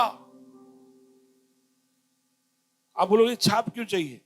ये बरवाड़ लोग, रबारी लोग, ये लोग सब है ना, उनके जानवरों के ऊपर छाप मारते। देखा आपने? जानवरों के ऊपर छाप लगे होते। आप कोई सोसाइटी में जाओगे तो सोसाइटी वाले उनका स्टिकर देंगे, आ लगा हो, आ छाप छे। स्कूल में जाओगे तो यूनिफॉर्म देंगे, वो उनका छाप है। वो बैज लगाएंगे, उनका छाप है। वो छाप, वो आइडेंटिटी। हम जब प्रभु में आते हैं तो हमारे ऊपर भी एक छाप लगता है, माइन, ये किसका है? और वो छाप का नाम है पवित्र आत्मा। ईश्वर खुद हमारे ऊपर छाप बन के आ गया है। और क्यों ऐसा है? क्यों ऐसा है? हमारे खातिर, सबसे पहले हमारे खातिर वो छाप हमारे खातिर है। रोमन्स 8:16 पढ़िए। आत्मा आप ही हमारी आत्मा के साथ गवाही देता है। तो वो छाप इसलिए है कि वो आत्मा बैठकर अंदर अंदर क्या बोलते, गुफ्तगू कर रहे हैं। क्या कर रहे हैं? जोर से बोलिए, बाजू वाले को बोलिए, गुफ्तगू। क्या है उसका मतलब? अंदर अंदर बातें हो रहा है। हमारा आत्मा पवित्र आत्मा से कुछ सुन रहा है। वापिस पढ़िए। आत्मा आप ही हमारी आत्मा के साथ गवाही देता है। गवाही देता है कि सांभर, हम बूमा बूम कर रहे होते या हम एकदम शांत होते, हमारा आत्मा का तो मूड पूरा हार्मोन ड्रिवन है। कभी एकदम खड्डे में, कभी एकदम ऊंचाई में। एक ही आदमी है जो एक ही लेवल पे रहता है हमेशा 365 दिन, अर्नब गोस्वामी। कुछ भी हो जाए वो हाई में रहता है। वो कैसे मेंटेन करता है पता नहीं। वो एक बार तो मैंने सुना था ऐसे ऐसे करता है, शायद उसके बाद से वो हाई में रहता है। एनीवे वो पता नहीं है, छोड़िए वो बात। जो ये न्यूज व्यूज नहीं देखते बोले यार शू बोली गया, बाइबल में तो નથી આ, बाइबल में નથી आ, रिपब्लिक टीवी में છે। ओके, रोमन्स 8:16 कहता है कि पवित्र आत्मा खुद हमारे आत्मा से गवाही देता है। क्या क्या गवाही देता है? सुनिए, कि हम परमेश्वर की संतान हैं। कि हम परमेश्वर के संतान है। तो छाप हमारे ऊपर हमारे लिए सबसे पहले लगा है कि हमको याद रहे कि हमें हमें हम किसके हैं, हमें कौन आछे। तो अंदर बोलते रहता है परमेश्वर के संतान, परमेश्वर का संतान है, परमेश्वर का संतान। तो जब कोई आपको बोले कि तू तो नालायक छू, तो बोलने का मैं परमेश्वर का। हम खुद के ही झूठ में कई बार फंस जाते हैं। तो इसलिए अंदर ये आत्मा हमें निरंतर गवाही देते रहता है। दूसरा कि ये छाप इसलिए लगा है कि दुश्मन को पता चले कि ये ऑफ द लिमिट्स है। सुन रहे हो? दुश्मन को पता चलना चाहिए कि ये इसके पास आए कि ना आए, पूजा के पास आए कि ना आए। पूजा तुम्हारे पास आना कि नहीं आना कैसे पता चलेगा? दुष्ट आत्मा को कैसे पता चलेगा? शैतान को कैसे पता चलेगा? लीजा, शैतान को कैसे पता चलेगा? आपके ऊपर छाप है। वो छाप आप नहीं शायद पहचानते हो, आप भूल जाते हो, लेकिन आत्मिक जगत में सब कुछ दिख जाता है। मीलों मील दूर से दिख जाता है कि ये किसका है। तो ऐसे स्पीड में आते अचानक से छाप देखते, ब्रेक मार के रुक जाते हैं। ए इधर ना जाए, प्रशांत जेम्स रहे छे, ત્યાં ના જવાય। डेजमंड अर्नेस्ट रहे छे, जॉय शेब्रोलू रहे छे, सैमुएल रहे छे, जॉय रहे छे, क्रिस रहे छे। जय क्या छे? जय रहे छे। सुन रहे हो? हम इसलिए इतना फौलादी होकर छाती फुलाकर घूमते हैं, केवल इसलिए कि हमारे ऊपर छाप लगा है। सुन रहे हो? नहीं तो हम सब एक फूंक जितने ही है, एक फूंक जितने ही है। हमको शैतान चाहे तो एक क्षण में खत्म कर सकता है, क्योंकि ताकतवर है। तो सर्वशक्तिमान नहीं हो, ताकतवर है वो, और उसकी सेना हमको खत्म कर सकती है। लेकिन क्योंकि हम पर छाप लगा है, वो जुर्रत भी नहीं करता सोचने की। सोचता है, वो सोचता है, लेकिन सोचते रह जाता है, कुछ कर नहीं पाता है। सुन रहे हो? तो हमारी सुरक्षा के लिए, तो इसलिए हम जब फिलिपी 1 और उसका 6 पढ़ते और कहता है कि जिसने हमारे अंदर वो अच्छा भला काम शुरू किया है, फिलिपी 1 का 6 है ना। मुझे इस बात का भरोसा है, मुझे इस बात का भरोसा। ये भरोसा का क्या है? तुम्हारे पास क्या सबूत है इस भरोसे के लिए? तुम किस बात के ऊपर एतबार कर रहे हो? उस छाप के ऊपर जो तुम्हें अंदर से बार बार तुम्हारे आत्मा से गुफ्तगू कर कर कहता है कि तुम परमेश्वर के संतान हो। जो ये आवाज नहीं सुनता है ना, वो हमेशा ऐसा कंफ्यूजन में रहता है। वो बार बार पास्टर को फोन करेगा, प्रार्थना करो, प्रार्थना करो, प्रार्थना करो, प्रार्थना करो। किसी और को प्रार्थना करो, प्रार्थना। अरे क्यों इतना प्रार्थना करवा रहे हो? हाँ ठीक है, आप दुर्बल हुए तो प्रार्थना करो, लेकिन इस बात के लिए नहीं कि जब तुम्हारे मन में ये शक हो जाए कि शैतान मुझे कुछ कर देगा, मेरा कुछ बिगड़ जाएगा, या मैं परमेश्वर मेरी बात नहीं सुनेगा। क्यों नहीं सुनेगा? परमेश्वर आपकी बात क्यों नहीं सुनेगा? आपके अंदर ये अगर आवाज आ रहा है कि आप उसके संतान हो, तो संतान की बात मम्मी पापा नहीं सुनते क्या? हेलो, पास्टर का जरूरत नहीं है। पास्टर सिफारिश करता है। जोर से बोलिए, कान में बोलिए। हाँ साहब, सिफारिश करी सके। बोलिए, जोर से बोलिए। बोले परलीन दीदी खाली सिफारिश कर सकती है, शिजू भैया सिर्फ सिफारिश कर सकते हैं। सुन रहे हो? प्रार्थना कौन करता है? जल्दी से बोलो, मुझे करना पड़ेगा। मेरे काम के लिए, मेरे बातों के लिए मुझे प्रार्थना करना पड़ेगा। स्कूल में एडमिशन लेना है तो मुझे एप्लीकेशन देना पड़ेगा। एप्लीकेशन ही ना दूं और सिफारिश पहुंच जावे तो एडमिशन कैसे मिलेगा? सुन रहे हो? बोले बहु बधा सिफारिशो आए छे, एप्लीकेशन कौन छे? एप्लीकेंट कौन छे? खबर नहीं साहब, ये तो मेलाम फरे छे। ना चले। बाजू वाले को बोलो कि एप्लाई करવું पड़े तो सिफारिश काम में आवे। तुम खुद प्रार्थना नहीं करोगे तो तुम्हारे लिए प्रार्थना करने वाले पास्टर का सिफारिश हवा में रह जाएगा। हमारे लिए प्रार्थना करो, हमारे लिए हम करेंगे भैया। हम पूरा प्रेयर रूम, वॉर रूम सब इसके लिए लगाया है कि आपकी जरूरतों के लिए हम प्रार्थना करें। लेकिन सबसे पहले आपको झुकना पड़ेगा। क्यों? क्योंकि आप उसके संतान हो। ये आपका हक है। वो आपका बाप है। उसने आप खुद के नहीं हो। आप किसके हो? आप खुद के नहीं हो, आप किसके हो? तो फिर आपका ध्यान कौन रखेगा? कौन रखेगा? आप किसकी जिम्मेदारी हो?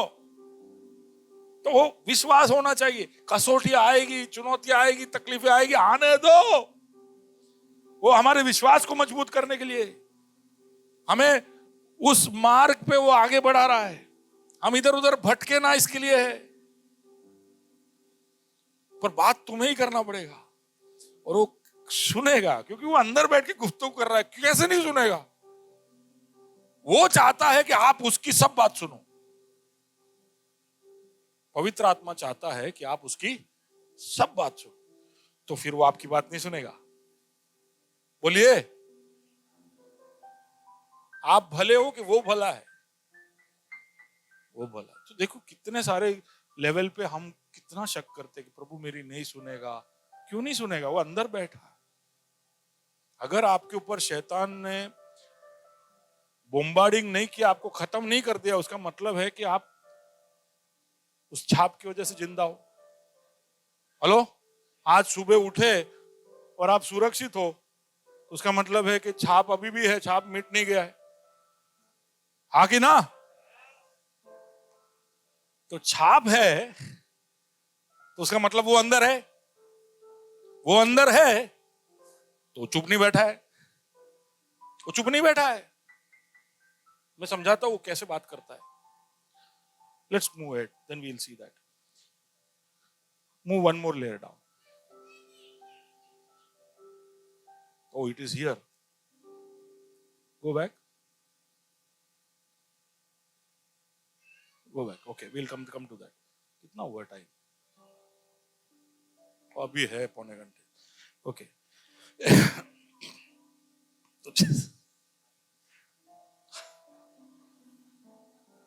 कोई आमेन हालेलुया सब गिने चुने लोग ही बोल रहे हैं। ओके। एफएससी 1 का 14 पढ़ा हमने? नहीं पढ़ा। हम अभी तो यूहन्ना 10:28 और 29 निकाला है क्या? तो जरा पढ़ लीजिए, फिर आगे बढ़ते हैं। तो एक तो सील है, मैं वापस आता हूँ। सील क्या? ओके। और मैं उन्हें अनंत जीवन देता हूँ, वे कभी नष्ट ना होगी और कोई उन्हें मेरे हाथ से छीन ना लेगा। कोई उन्हें छीन नहीं पाएगा। ये प्रभु यीशु मसीह के डायलॉग है। मैं उन्हें अनंत जीवन दूंगा और कोई उन्हें छीन नहीं पाएगा, क्योंकि उसके ऊपर छाप लगा हुआ है, मेरा सील लगा हुआ है। कोई हिम्मत नहीं करेगा, कोई हिम्मत नहीं करेगा इसको छूने का। ओके। फिर एफएससी 1 का उसका 14 पढ़ते, तो अब उसको थोड़ा सा वही छाप के बारे में दूसरा एक दृष्टिकोण पौलुस देता है। 1 और उसका 14। वह उसके मोल लिए हुओं के छुटकारे के लिए हमारी मिरास का बयान है। हमारी मिरास का बयान है। हाँ, कि उसकी महिमा की स्तुति हो। ओके। 1:14 इंग्लिश में कैसा है? डिपॉजिट ना, डिपॉजिट, डाउन पेमेंट, या वो हमारा फर्स्ट इंस्टॉलमेंट है। यानी हम जब गाड़ी लेते हैं ईएमआई में, तो हम जब डाउन पेमेंट देते हैं तो गाड़ी हमें मिल जाता है, बाकी आप किस्त में भर दीजिए। तो डिपॉजिट आप दे दो, बाकी का फिर बैंक भरता है और फिर आपको गाड़ी मिल जाती है। ठीक उसी तरह पवित्र आत्मा जो छाप है वो आपके लिए एक डिपॉजिट भी है, आपके मीरास का प्रूफ है। तो आपको जो आगे मिलने वाला है उसका एक गारंटी है। आपको पवित्र आत्मा मिला, उसका मतलब है कि तुम्हें खाली पवित्र आत्मा ही नहीं, पवित्र आत्मा जहां से आया है और जिसने उसको भेजा है वो भी तुम्हें मिलेगा। तुम्हें पूरा स्वर्ग और स्वर्ग के साथ जुड़ी हुई सारी चीजें और सारे प्रतिज्ञाएं सब तुम्हें प्राप्त होगी। वो इस बात का गारंटी है। सुन रहे हो? अगर पवित्र आत्मा आप में है और आपके अंदर ये आवाज आपको सुनाई दे रहा है कि I am a child of God, मैं परमेश्वर का बेटा हूं, ऐसा आवाज आपको सुनाई दे रहा है, आपको ये भरोसा है, आपको हिम्मत मिल रहा है और आप आगे कदम बढ़ा पा रहे हो, तो उसका मतलब है कि गारंटी तुम पहुंचोगे।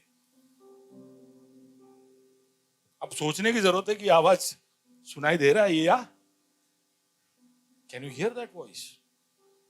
कि आपके अंदर वो शक है, आपको हमेशा शक है। वो शक इसलिए है, इसलिए नहीं कि पवित्र आत्मा नहीं बोल रहा है, इसलिए है कि आपके कान आपने बंद कर दिए।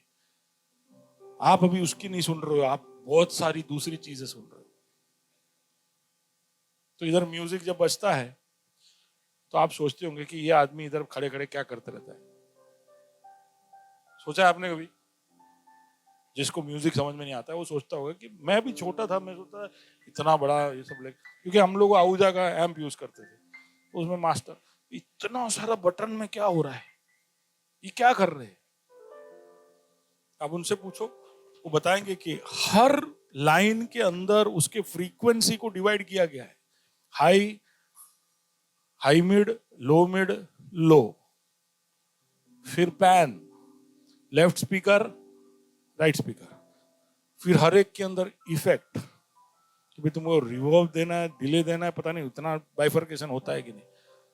हर एक चैनल का इफेक्ट, उसका पैन, फिर उसके ऑक्स यानी इधर उधर, अभी मॉनिटर में कितना आ रहा है, बाहर कितना आ रहा है, और उसके कितने फ्रीक्वेंसी आ रहे हैं, क्या आ रहे हैं। अब वो तो एक चैनल, बाकी सारे चैनल कि कैसे कैसे आवाज आ रहा है, गिटार आगे आ रहा है। आप जब वहां बैठे बैठे सुनते हो, आपको वो आवाज है तो पति की। आपने इतना बोल के पूरा मतलब पानी डाल दिया, बहुत आवाज था। अरे 15 अलग अलग चीजें, कितना चैनल,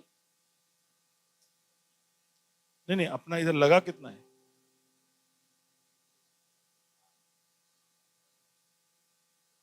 10 चैनल लगे, 10 चैनल में से आवाज आ रही, 10 अलग अलग आवाज आ रही, और 7 माइक यानी 17 आवाज आ रहे, 17 आवाज आ रहे। ब्लेसन कह रहा है 17 आवाज आ रहे। और ये कब 17 खतरा हो जाता है उसको पता नहीं चलता है, तो ऐसे ऐसे ढूंढते रहता हो, ऐसे ऐसे ही रहता हो, क्या कर रहा है। उसको वहां खड़े खड़े सुनाई देता है कि कौन सा आवाज ऊपर नीचे जा रहा है। हम लोगों को तो सिर्फ आवाज सुनाई दे रहा है, में से कुछ लोगों को पता चलता है कि बेस ज्यादा था, कीबोर्ड का आवाज आ रहा है, गिटार तो सुनाई नहीं दे रहा है, वो पीछे वो लोग गा रहे, वो लोग क्या गा रहे, वो लोग खाली मुंह हिला रहे, ये सब हम सोच रहे, लेकिन वो सब सुन रहा है। हेलो, ऐसा तेरे को लगा ना? उत्कर्ष ज्यादा हंस रहा है। उत्कर्ष हर बार सोचता है कि ये पीछे लोग क्यों लोग को खड़ा किया है, शो के लिए लगता है। नहीं भाई, उनका भी आवाज आता है, आवाज आता है ना, हम तुझ पे भरोसा करते हैं सच में, क्योंकि हमको सुनाई नहीं देता है। लेकिन मैं क्या बोल रहा था कि वहां तक पहुंचने के लिए उसको सीखना पड़ा कि बहुत सारे आवाजों में इस आवाज को पहचाने। ऐसे ही हमको भी सीखना पड़ेगा। बहुत सारी आवाजें आती है, खुद की भी, बाहर की भी, संसार की भी, लोगों की भी, परिस्थितियों की भी, और पवित्र आत्मा की भी। ये आवाजों के बीच में उसकी आवाज को सुनते रहना बहुत जरूरी है। वो गारंटी है हमारे लिए कि वो प्रभु ने हमारे लिए जो योजना बनाया वो हमें प्राप्त होगा। 2 कोरिन्थियों उसका 1 से 22 जरा पढ़ें। जिसने हम पर छाप भी कर दी है, हाँ, और बयाने में आत्मा को हमारे मनों में दिया। और किसमें? बयाने में, बहाने में, ये यानी बयाना यानी ओके, बानू बोलते जो, हाँ गारंटी। टोकन दिया। या तो उसने पवित्र आत्मा के विषय में, ये हमारा मिराज का गारंटी है। उसका मतलब है कि प्रभु परमेश्वर बहुत सीरियस है, बहुत सीरियस है। कब जाके आप एडवांस कब देते हो? हेलो, आप एडवांस कब देते हो? जब आपको लेना होगा। ज्यादातर जगह पे जो एडवांस दे दिया ना, वो अगर आप पूरा पैसा नहीं दोगे तो एडवांस गया, ऐसा हो जाता है। तो आपको पूरा पक्का इरादा होता है कि नहीं, ये तो मेरे को लेने का ही है, तो आप तब जाके एडवांस देते हो कि लो ये एडवांस रखो 50,000, ये एडवांस रखो ₹1,00,000। तो प्रभु अगर अपना एडवांस हम में डाल रहा है, अगर हम में वो डिपॉजिट डाल रहा है, उसका मतलब क्या है कि प्रभु सीरियस है। प्रभु बहुत सीरियस है, परमेश्वर बहुत सीरियस है कि मुझे तो बचाना ही है सुरेंद्र को, मुझे तो बचाना ही है रीचा को, मुझे तो बचाना ही है, अब मैं भूल रहा हूं नाम, मीनू को, स्मिथ को, हाँ, मुझे बचाना ही है। पर आप सीरियस हो क्या? Are you serious? God is serious about saving you, इसलिए वो पवित्र आत्मा देता है। ओके, एंड आने वाले जिंदगी का वो एक फोरटेस्ट ऑफ द फ्यूचर, 8:23। और केवल वही नहीं, हाँ। पर हम भी जिनके पास आत्मा का पहला फल है, हाँ। आप ही अपने मन में कराहते हैं और ले पालक होने की, अर्थात अपने देह के छुटकारे की बात जोते हैं। तो हम भी ये राह देख रहे हैं उस उद्धार की, सारे सृष्टि के साथ मिलकर, ऐसा वहां पर लिखा है कि हम सारी सृष्टि के साथ मिलकर कराहते रहते हैं कि हमें भी छुटकारा चाहिए। क्यों? क्योंकि पवित्र आत्मा हमें बता रहा है कि क्या आगे रखा हुआ है, हमें याद कराता है कि क्या रखा हुआ है, आगे क्या है। कितने लोग चाहते हैं कि यीशु जल्दी आ जाए? कुछ लोगों का योजना अभी प्लान सब बाकी है, कुछ लोगों का शादी वादी बाकी है, वो लोग सब हाथ नहीं उठा रहे। यीशु जल्दी आ जाए, सच में, सच में? क्यों भाई, क्यों क्यों आ जाए? है? अरे भाई, क्यों तुम्हारे साथ क्यों रहे? यीशु तुम्हारे साथ क्यों रहे? तुमको जाना है, लेकिन यीशु तुमको क्यों लेके जाए? आप सोच रहे हो कुछ? हमको सबको बचना है, लेकिन प्रभु हमको बचाए क्यों? परमानेंट लायबिलिटी क्यों रखे हो स्वर्ग में?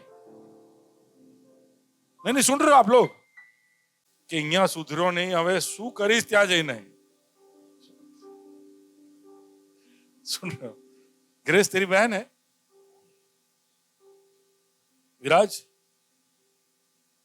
सोचने की जरूरत है कि प्रभु हमको बचा ले, बचा ले। हमारी इच्छा है कि वो हमें बचा ले, बचा के करेगा क्या? वो इस हालत में हमें वहां ले जाएगा तो हम क्या हो जाएंगे? वो यहाँ पे सुधारना चाहता है, जितना हो सके वो आपके अंदर यहाँ पर कार्य करेगा, वहां जाकर वो ठीक नहीं करेगा। वे आ तो वर्क इन प्रोग्रेस है। गैब्रियल जरा कंप्लीट कर, मिखाइल जरा इसको 2 हथौड़ा मार, ऐसा सब नहीं होगा। हथौड़ा मारने के लिए पृथ्वी पे हमको रखा है, यहां पर रखा है। यहां पर जो आपके बाजू में बैठा है ना, वो मार रहा होगा हथौड़ा। हेलो, हम ग्रेस कलिसिया वाले, मैं यहाँ बैठा था तो पवित्र आत्मा मेरे को एक बात एकदम से याद दिलाया, मुझे बड़ा रोमांचक लगा। मैं वहां बैठा था 2 घंटे तक, वहां बैठा था, तो वहां से स्टेज बहुत अच्छा लगता है, बहुत अच्छा लगता है स्टेज। पर आप यहां आके स्टेज देखो ना, बहुत भयंकर लगता है। इधर खुला खुला है, इधर इधर सब बॉटल इधर पड़े हुए, ये लोग के चप्पल पड़े हुए, बैग पड़े हुए, सब इधर एकदम फैंदा हुआ है एकदम। वहां से कैसा है? मस्त लग रहा है, इतना मस्त लग सकता है। पर यहाँ पे आओगे तो आपको दिखेगा कि यहाँ पे सब बहुत कुछ खुला पड़ा हुआ है, इतना ठीक नहीं है। कई बार हम जब स्टेज पे होते हैं, हमारे ऊपर कुछ कार्य हो रहा होता है, जब हम स्पॉटलाइट में होते हैं, तब चीजें अच्छी नहीं लगती है। लेकिन यहाँ पर जो कार्य हो रहा होता है, वो जब दूसरे एक एंगल से देखा जाए तो वो सब सही हो जाएगा। सुन रहे हो? मैं वर्शिप टीम से भी कहना चाहता हूँ, आप लोग हर बार यहाँ खड़े रहते हो, आप खड़े रह के आप यहाँ खड़े रहोगे तो उनको ऐसा लगता है कि क्या टीम है, लेकिन आपको मालूम है कि ये टीम कहाँ खड़ा है। उनको ऐसा लगता है क्या स्टेज है यार, आपको मालूम है कि इधर सब लटक रहा है, कब सर पे गिरेगा पता नहीं। हाँ, है कि नहीं? Sometimes when you are in a place, you will see lot of ऐसी चीजें जो आपको नहीं पसंद हो। But when you are in the spotlight, ऐसी चीजें होगी। जो चीज आपको पसंद ना आए, जो आपको नहीं अच्छी लगे, आपको दिखाई देगी। बट मैच्योरिटी या परिपक्वता उसमें है कि आप इस स्टेज से प्यार करने लगे। यहाँ पर जो खुला खुला है वो सब कि ऐसे ही होता है, ऐसे होता है। इन लोगों के करीब जब आप जाओगे तो आपको पता चलेगा कि यार ये आदमी कैसा है। लोग ऐसे ही होते हैं, हमें कोई दूसरा धारणा रखने का जरूरत नहीं है। लोगों के पास जब जाओगे तो उनके अंदर आपको बहुत सारे खुले हुए बातें दिखेगी, बहुत सारे ऐसी बातें दिखेगी जो आपको पसंद नहीं आएगा। इसलिए कई बार लोग ना एक दूसरे के पास नहीं जाते, बहुत पास में नहीं जाने का बोले उनका गंदगी सब दिखता है, उनके अंदर की खराब बातें दिखने लगती है। होगा ऐसा, वो गंदगी से आपको प्यार करना पड़ेगा। सुन रहे हो? वो गंदगी से आपको प्यार करना पड़ेगा। आपके तो गंदगी के अंदर पवित्र आत्मा रहता है। हेलो, सुन रहे हो? आपके तो गंदगी के अंदर पवित्र आत्मा रहता है, वहां रहकर वो आपको शुद्ध कर रहा है। आपको ऐसे लोगों के बीच में प्रभु ने इसलिए रखा है जहां पर आपको गंदगी दिखती है, वो इसलिए कि जैसा पवित्र आत्मा हमको शुद्ध करता है, हम उनको शुद्ध होने में मदद करें। अब हो मेरे साथ, अब हो मेरे साथ। We will have to love beyond all this. इसके परे, इसके पार हमको प्यार करना है। Okay, I wanted to share something more but it is time, this time. What is the next point? Can you show me? Okay, so we will look at it later. Can you give me that Hazir? Can the worship team come in? We'll just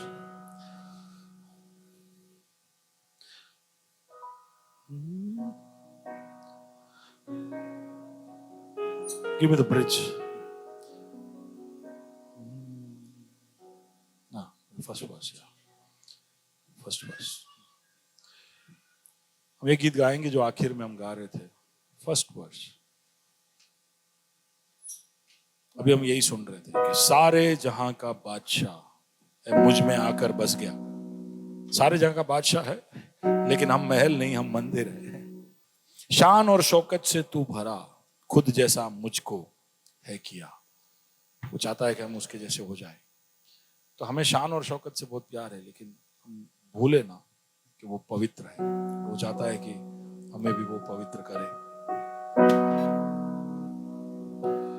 आगे next line. दुनिया सुनाती जब सजा, यीशु ने ली मेरी जगह। जब मुझे कुछ भी ना बचा, मुझ में कुछ भी ना बचा, जन्नत का वारिस है किया। और उसका छाप, उसका गारंटी, उसका बयाना हमारे लिए छोड़ गया। वो पवित्र आत्मा है हाजिर, है हाजिर, मेरी कहानी में है तू हाजिर। एक क्षण हम अपने आप को समर्पित करते हुए इस गीत के सामने अपने आप को नम्र करें, इस बोली के सामने रो कह के तू हाजिर है, इसलिए धन्यवाद। तू वो छाप है जिसको देखकर शैतान डरता है। तू वो छाप है जिसको मुझे रोज याद रखने की जरूरत है। तू मेरे आत्मा से गवाही देता है कि मैं परमेश्वर का संतान हूं। धन्यवाद खुदा उस गारंटी के लिए, उस छाप के लिए। सारे जहां का बादशाह है मुझ में आकर बस गया। शान और शौकत से तू भरा, जैसा मुझको है किया। सारे जहां का, सारे जहां का बादशाह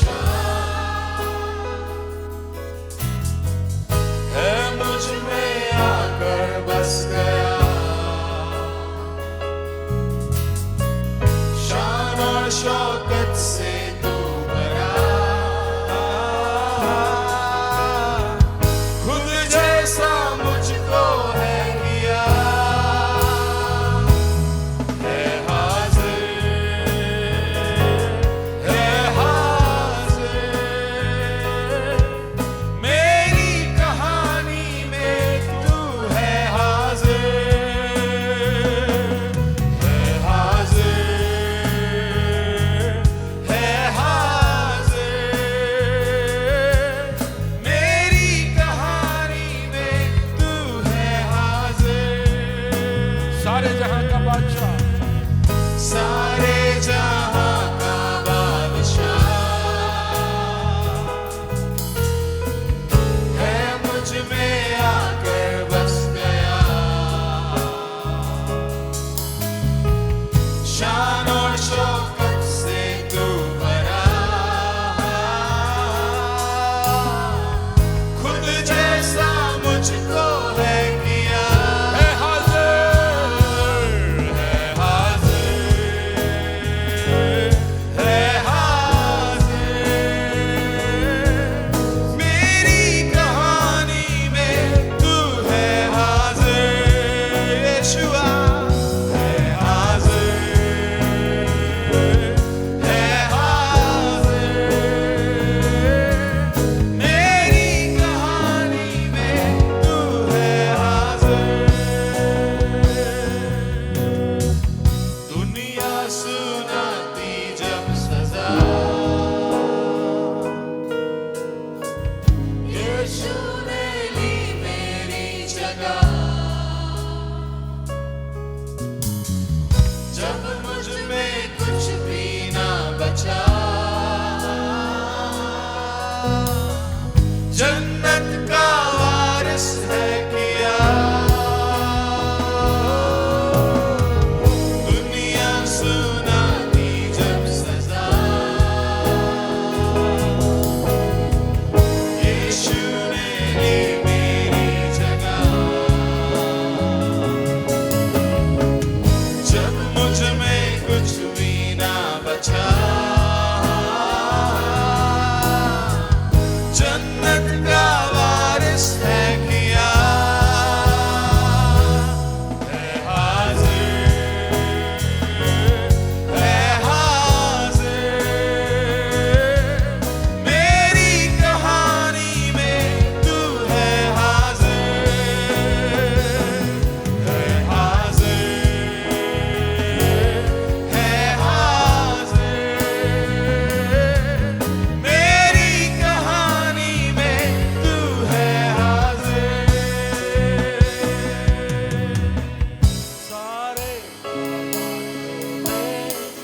सारे लम्हातों में, सारे जज्बातों में तू हाजिर, सारे हालातों में, सारे लम्हातों में, सारे जज्बातों में तू हाजिर, सारे हालातों में, सारे लम्हातों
धन्यवाद खुदावंत।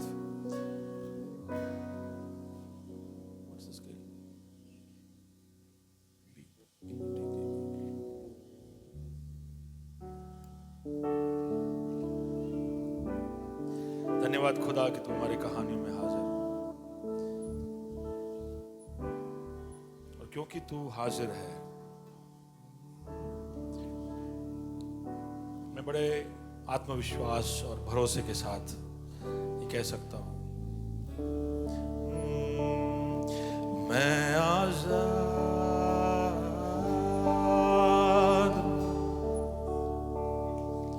मैं आजाद तेरे लव से हुआ हूं, मैं आजाद हूं, मैं आजाद तेरे लव से हुआ हूं। तू ही है वो जो मुझको छुड़ाता, तू ही है वो जो मुझको संभालता, देखता हूँ मैं जब तेरे क्रूस की ओर, तू ही है वो जो मुझको बचाता, तू ही है वो, तू ही है वो जो मुझको छुड़ाता, तू ही है वो जो मुझको संभालता,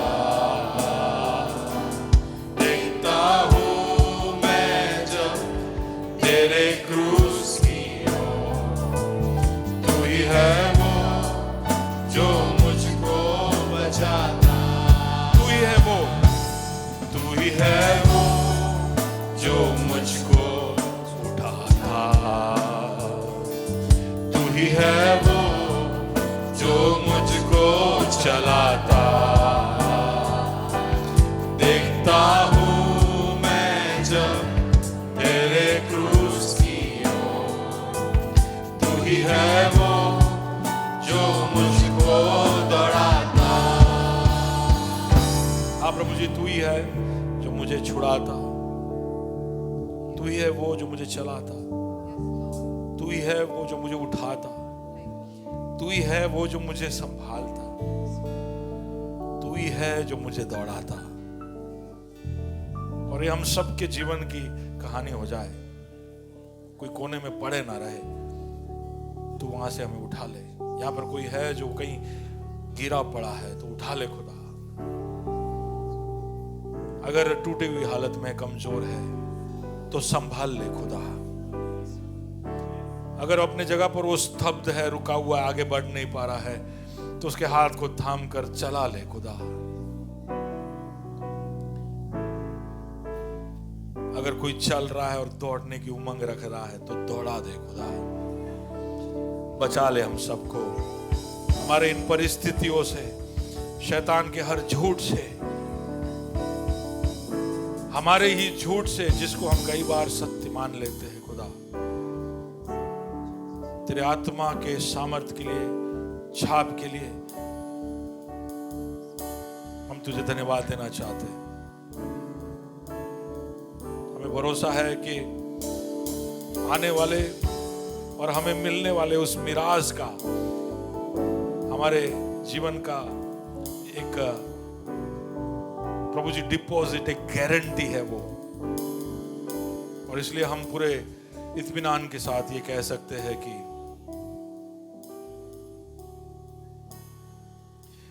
मैं आजाद,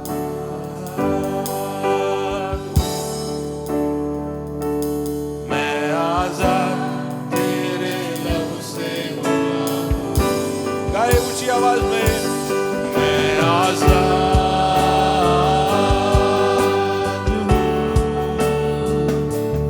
मैं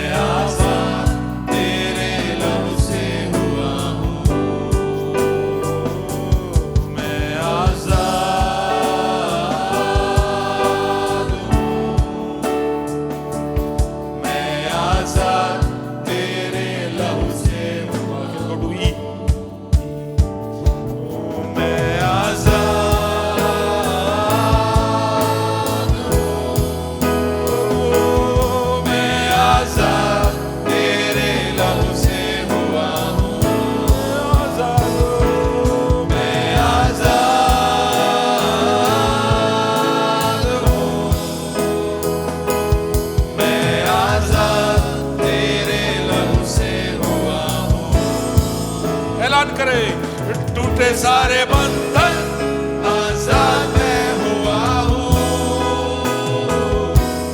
मैं आजाद तेरे लव से हुआ हूँ। ऊंची आवाज में कहे, टूटे सारे बंधन आजाद मैं हुआ हूँ, मैं आजाद तेरे लव से हुआ हूँ। आप लोग कहेंगे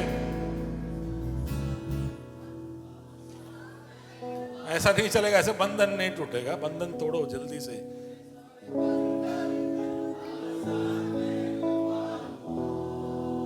ये अच्छा बहाना है, कॉयर जोर जोर से गा रहा है तो हम चुप रह सकते। Claim your deliverance, claim your freedom, claim your victory.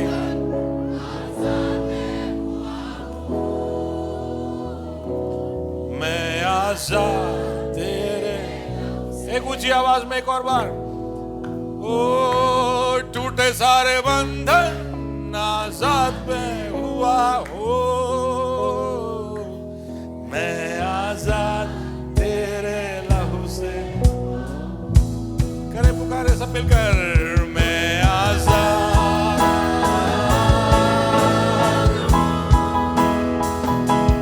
मैं आजाद तेरे लहू से हुआ हूँ, मैं आजाद हूँ, मैं आजाद तेरे लहू से हुआ हूँ।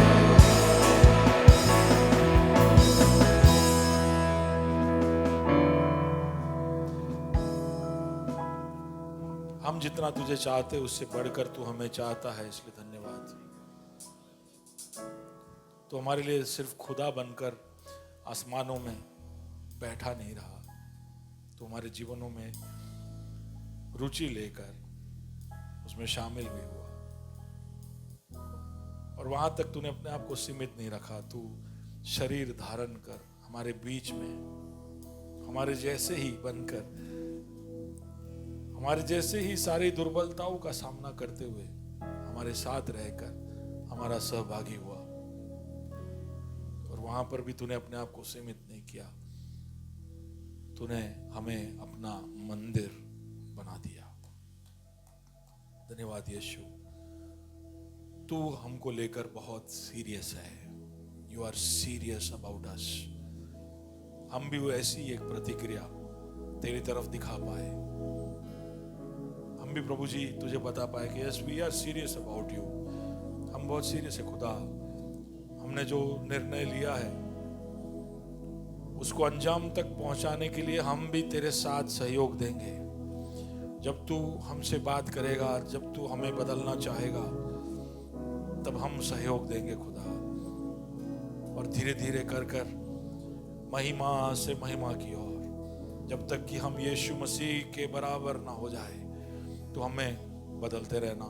यहाँ पर बैठे हुए हर एक अलग अलग स्तर पर है, अलग अलग चुनौतियों के बीच में है, अलग अलग तकलीफों के बीच में है, लेकिन उनके अंदर पवित्र आत्मा की गुफ्तगू वो सुनने पाए कि वो तेरे संतान है, और वहां से उठकर तेरे दिए हुए सामर्थ्य में वो आगे बढ़े। वो सत्य जो उन्होंने चखा है वो जीवन तक पहुंचाने के लिए अपने आप में हिम्मत जुटाकर वो आगे कदमों को बढ़ाए। तेरी सहायता को वो अपने जीवन में महसूस कर पाए। उसके लिए तू उनके साथ रहना। हर एक को तेरे हाथों में सौंपता हूँ। हर एक से तूने बात किया, मैं विश्वास करता हूँ खुदा, सब कोई हर दिन तेरी आवाज को सुन पाए, तेरी आवाज को पहचान पाए। इसके लिए तू उनके जीवनों में कार्य करना। प्रभु जी धन्यवाद, धन्यवाद। तू उनको दिन प्रतिदिन तेरे जैसे बना रहा है, इसलिए धन्यवाद। महिमा तेरी हम चाहते हैं। यीशु मसीह के नाम से इस दुआ को मांगते हैं।